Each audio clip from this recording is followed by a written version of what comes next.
The airport director tells me the plane crashed just a mile west of the runway.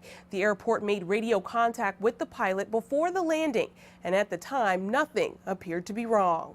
The U.S. Coast Guard searched the Croatan Sound for hours by boat and helicopter for the crashed plane. One resident saw it fly over his house minutes before it went down. I heard a plane came over very low over the tree line. Kind of struck a little funny. It was pretty low. You know, they don't really travel that low over my house. The Dare County Regional Airport Director tells me the pilot was making the final turn to land at the runway before the plane crashed a mile west of his target. About 20 seconds later, I heard it was a very dull kind of metal to water sound.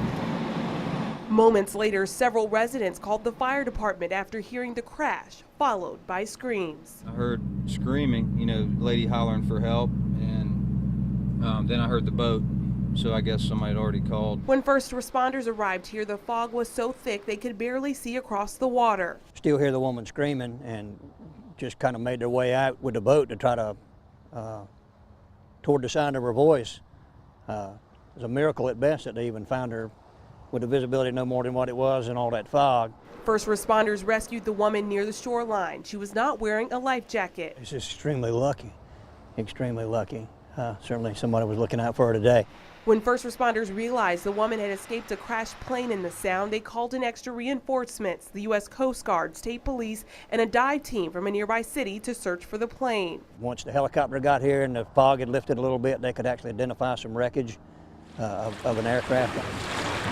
It now lies deep in the water of the Croatan Sound.